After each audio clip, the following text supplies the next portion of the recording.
Hello everyone and welcome back to another episode of Cainhurst Customs.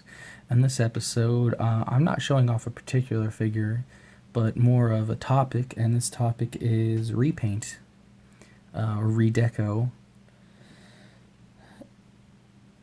I have a lot of figures that just kind of sit on the shelf and they're just not pretty anymore. You see the newest version of it and it's shiny, it's new, it's may not even necessarily be better. And I wanted to take an example of, here is my repaint of the Arkham Origins Deathstroke. And I know the lighting isn't the best, but this is a very black, gray, and bronze coloring of Deathstroke. Whereas the original figure, which I have headless over here, was much more metallic blue with some grays and then like orange. Like you see, and again, I'm sorry about the lighting, but this is much more bronze here, orange, black, blue. And I did keep a good number of the scratches. I went over with some silver brushing and just added some scratches here and there. This one, he scratched the hell. Like, this is some very battle-worn armor. He's been wearing this for a while in the video game. And I wanted something that looked, again, a little bit shiny and new. I even did the same to the mask. Bronze, black, red eye, and that's just, honestly, that's just a sticker I put in there. Just cut it, formed it, stuck it in there. This repaint was inspired by the Mezco 1/12 scale Deathstroke. I believe it's the PX version, which is this same color scheme. They look pretty similar, honestly. But I wanted to go with this color scheme because I just felt like it was more visually appealing. So that's that was that with this figure. But something else I wanted to talk about was how much like a repaint can just make an older figure like 10 times better. Like, this is the Arkham Origins Batman figure. I think this came out in 2013, 2014, somewhere around there. It's old. It's not new and shiny anymore. But gave it some paint touch-ups. Sorry. Matte black, glossy black, painted the rivets, painted the belt, the bat, glossy black. The arms, it's hard to see, but there's 3 different tones of black on the gauntlets. Every silver rivet has been touched up with silver paint. If you're someone that owns this original figure, you know this was a very gray and darker gray. Nothing wrong with that. Not my style. I wanted something a little bit shinier, a little more black, shiny black, matte black, silver, where all the rivets are. I personally prefer this to this Batman figure.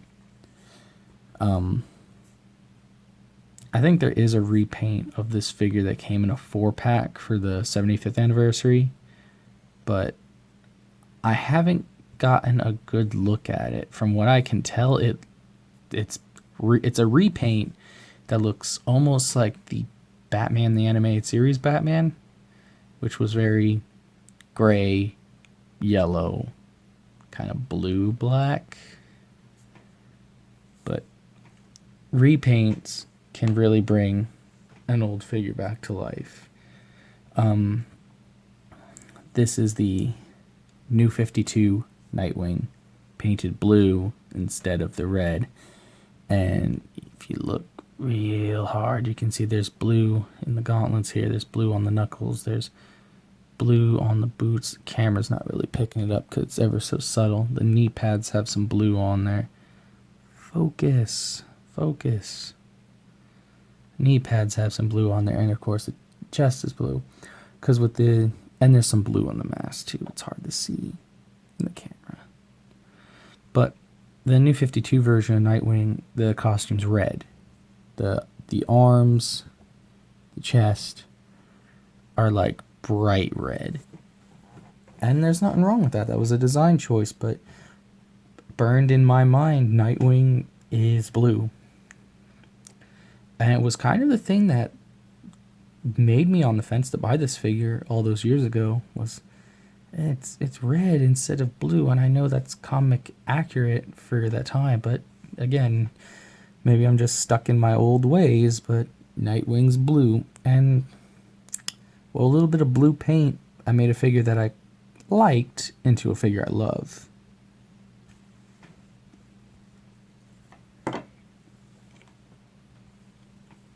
And here we have the Court of Owls. This uses the base body of the Black Mask. Again, all of these figures except for Nightwing were from the Court of Owls. Were from the Arkham Origins game. And nothing against that game. It was good for its time. A little buggy. Story is very... You can see where it's going.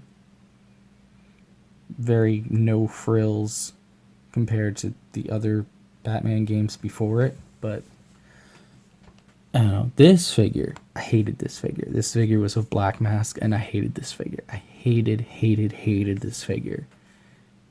Black Mask, I'm a fan of Black Mask comic book wise, and this is a very stiff, very no frills.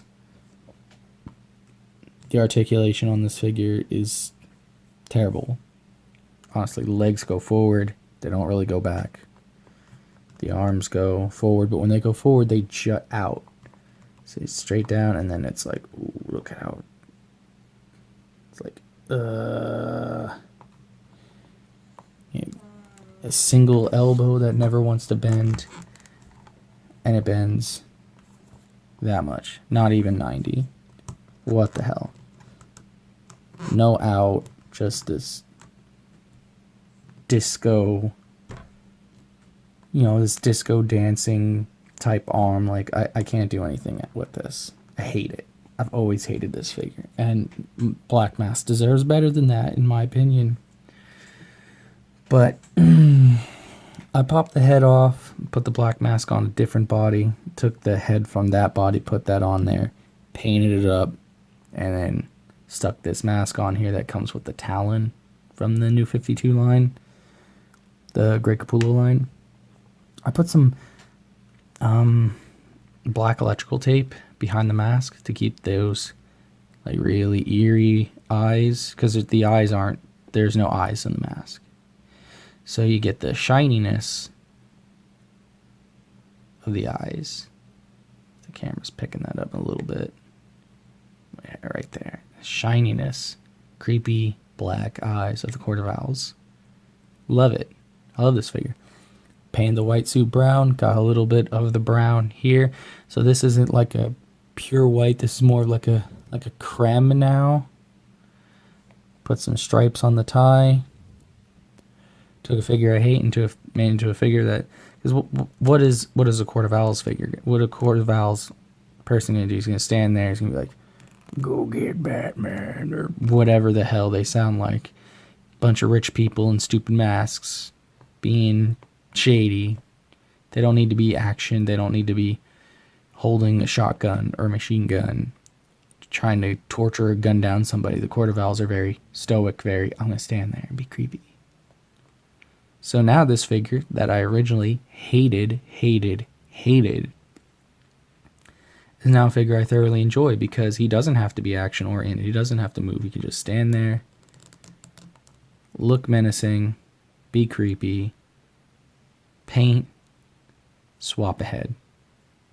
Took a figure I hated to a figure I very much enjoy. It's the same thing. Bring Batman back. Now, I am no wizard when it comes to a sewing machine. Me and the sewing machine do not get along. But this is just some polyester, and some hand spun wire. Just some like regular, real thin, like 0.3 millimeter silver wire spun with a couple more pieces of the same wire into a much thicker wire. And then me and the sewing machine got into a fight, but nice wingspan. It's not bad. This guy originally had a cape that was just straight down. Just straight down. No frills. And it's Batman. Batman is all frills. It's like, you need a cape that can be, or just go around the shoulders. But my main point about that is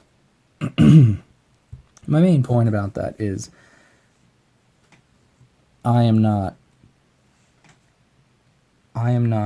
the sewing machine master. I am not the paint artist. I'm just a person who likes action figures, who decided to make one a little bit better to improve upon it. And I know there might be some people who be like, oh man, if you're going to spend $30, $40, $50, $100, Batman, you're knocking down a backdrop. A better backdrop is coming. Someday. Probably not soon. Better backdrop is coming though. You know, those people out there is like, oh, I spend $30 to $100 on an action figure, I shouldn't have to improve upon it. Well, that's your personal preference. I find it fun. And I'm here to say that if I can do it, you can do it too. It's not difficult. It's not daunting. You just got to put the time into it.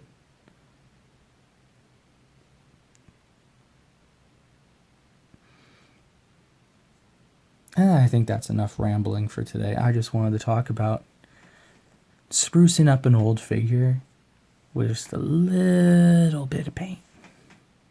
Maybe a little bit of cloth. I hope you all enjoyed this little rant or educational video. Take care. See you in the next one.